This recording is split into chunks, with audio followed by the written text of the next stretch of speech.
the next thing we're going to be watching is FNAF, talk about the modern FNAF timeline. So hit that like button, subscribe to FNAF, and comment down below. The next two videos I have are 4 minutes and 3 minutes. So after this one, the stream shouldn't be for way too long. But right now, I'm just testing this type of format to see if people will watch it and enjoy it.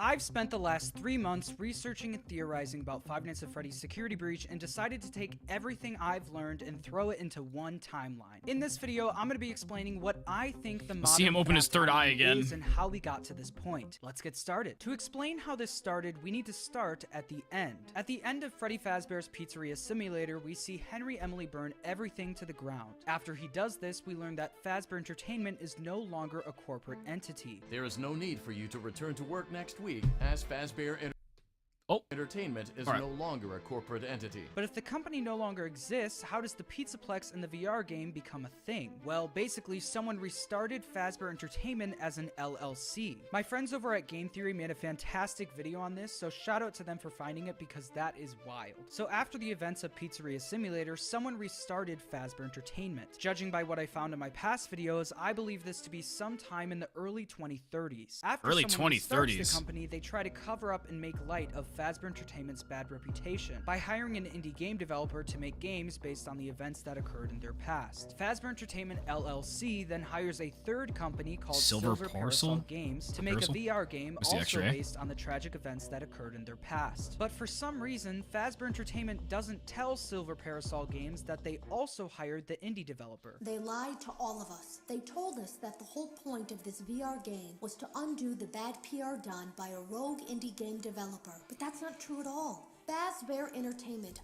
hired the game developer. During development for the VR game, someone went into the office overnight and dropped off a box of circuit boards. They left little to no details about the parts, just telling the team that if they scanned the boards into the VR game, it would speed up development. But when they scanned them, it actually unleashed a virus into their system in the form of Glitchtrap. One of the QAs for the game, Jeremy, was the first victim of Glitchtrap. While playtesting the game, Jeremy started to become a shell of what he once was, with him ultimately ending up cutting off his own face. Whether that was at the request of Glitchtrap or him just wanting to escape Glitchtrap, we're not sure. Tape Girl then takes over for Jeremy and tries to get rid of the virus, but nothing works. She ends up creating the very tapes we listen to in the game, warning us to abandon development, but then presumably falls under Glitchtrap's control and tricks us into doing the same. No matter what we do in FNAF VR, there is always a bad ending. It's believed that Vanessa was the one playing FNAF VR and has fallen under Glitchtrap's control. This is when the retro CDs and the FNAF AR emails come in. In the FNAF AR emails, we see Vanessa seemingly battle for control over her own body. Yeah, and the guy who was emailing her was all like, I could fix her. Vanessa in what seems to be company-mandated therapy sessions in the retro CDs in Security Breach. Just like Lewis, the therapist also recognizes Vanessa's odd behavior, like her talking to herself and her being manipulated by someone, presumably Glitchtrap, in an encrypted conversation. But a routine check of your online history has revealed that you've spent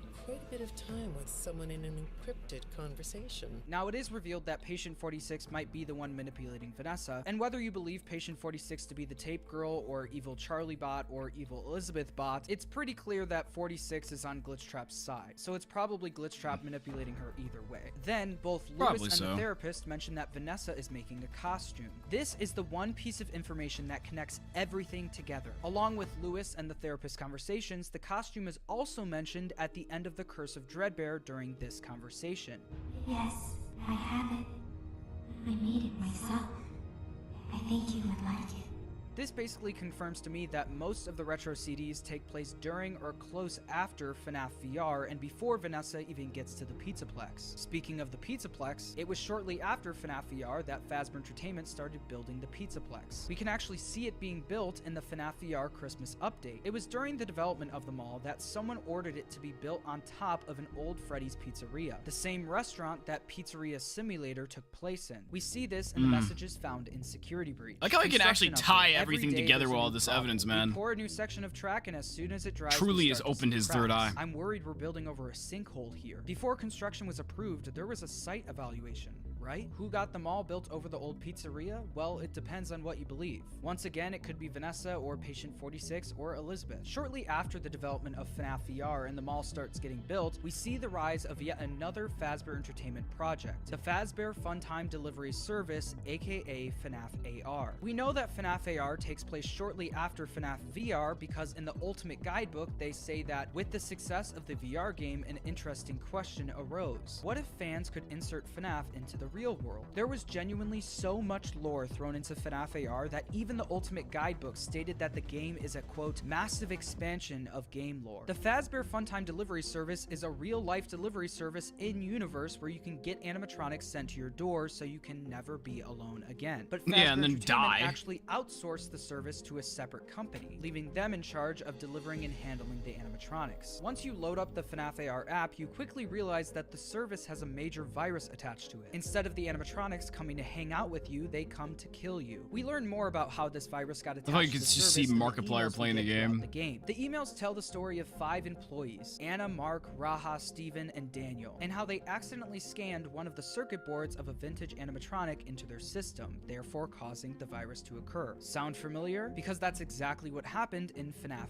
VR. I think it's fair to say that whoever sent those circuit boards to the VR team knew what they were doing and wanted to do it again. Whether it was the same person or Vanessa carrying on the mantle, I'm not sure. But someone else had to have planted the circuit boards before Vanessa was even possessed. Shortly after the virus takes over the delivery system, Anna gets an email from the legal team at Fazbear Entertainment, basically telling them to cease all work on Fazbear Entertainment properties. They actually told all of their contractors to stop working, which presumably includes the FNAF VR team as well. This most likely occurred because of a lawsuit that was sent to Fazbear Entertainment because of the Jeremy situation. It really feels like this project is in trouble, in no small part because of the lawsuit, I'm sure. There has to be a lawsuit, there's no way there isn't. Although they get ordered to stop working, the service continues on, due to the virus taking control. The main goal of FNAF AR is to collect animatronics and remnant. We get an email from whoever's behind the virus saying that collecting all that remnant sure is fun though. Now that you've collected enough remnant, why not put it back into your friendly animatronics? They'll work even better than you can imagine. The Ultimate Guidebook actually shares a giant piece of information related to this that plays a giant role in the lore. The book says, quote, the directive to obtain remnant only appears after the virus takes over the Fazbear Funtime service. The glitch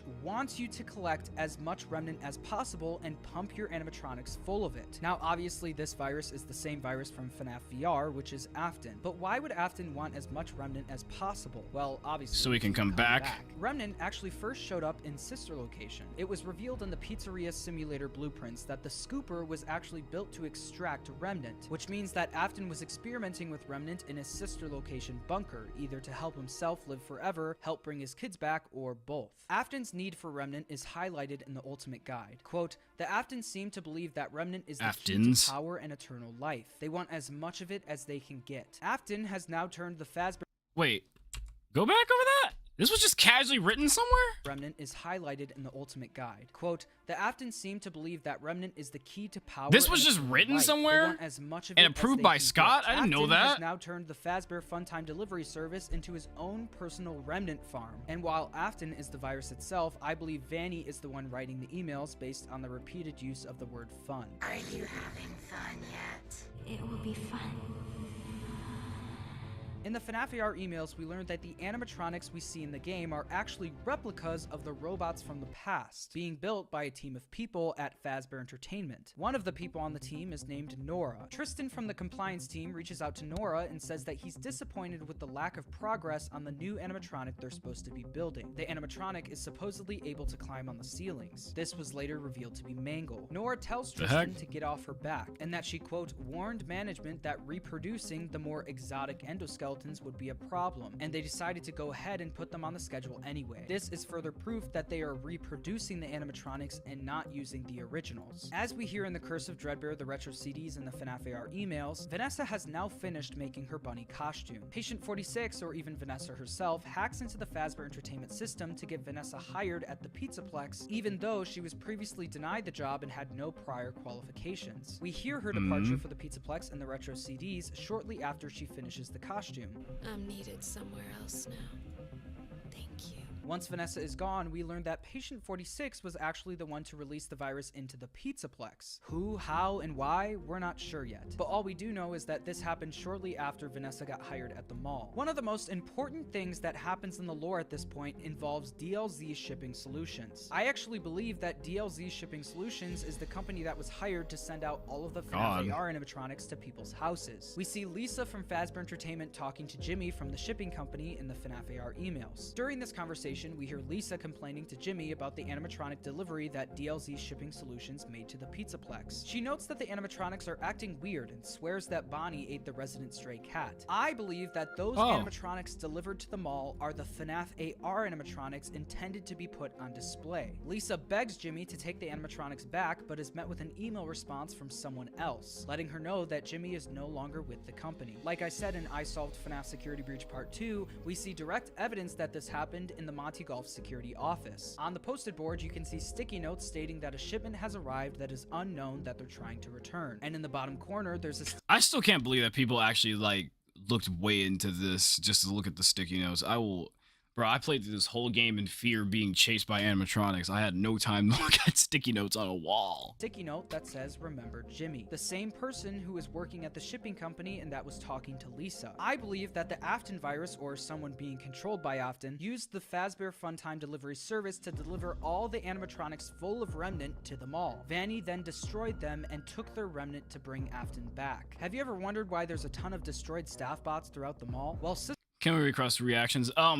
Because this is the first Reactathon and I'm testing to see how this type of content would like be for everybody. I'm only gonna react to this video and this video and this video, but next time I'm going to do it, I'll probably make a video saying, hey, send me your request for a Reactathon, or in the comments of this Reactathon, you can just put your reaction request there. Sister location actually taught us what it takes to extract remnant from an animatronic. Vanny is trying to collect as much remnant as possible to try and bring Afton back. Then, the events from the first part of my series unfold. Vanessa needs to be the only one working the night shift effective immediately. She does this by infiltrating the staff meeting that takes place on Thursday at 11:30 p.m. and killing all of the employees. There will be cake! Whether she also did this for remnant purposes, I'm not sure, but I can only assume that to be the case. She covers up these murders by putting a company retreat on the schedule, including all of the employees she killed at the meeting. This is where I believe the events of Security Breach take place, and the rest is history. But there's still one big question. What is the blob? Well, like I said earlier, in FNAF AR, what were they it's your goal cooking? to collect as much remnant as possible. But while you're collecting it, there's a shadowy remnant surrounding it. So inevitably, you collect the shadowy remnant along with it. The more remnant you collect, the more shadowy remnant you collect. The Ultimate Guide explains that bright remnant is formed by positive emotions, while shadowy remnant is formed by negative emotions. This would explain why Freddy, who I think contains the soul of Michael Afton, says that his friends are here and that they're angry. Also, I recently found something in the Afton boss battle room. If you look into the hole in the left wall, you can see a Foxy plushie and some endo parts. I think this might be referencing Foxy how plushie the and some Foxy endo Girl is not parts? animatronic, but maybe that's a stretch. I don't know. Anyways, I believe that the blob... What? That was down there? Hello? is all of the FNAF AR animatronics. I didn't even know that were sent these to the mall things. pumped full of remnant. All of the animatronics we see in the blob are animatronics featured in FNAF AR, except for one.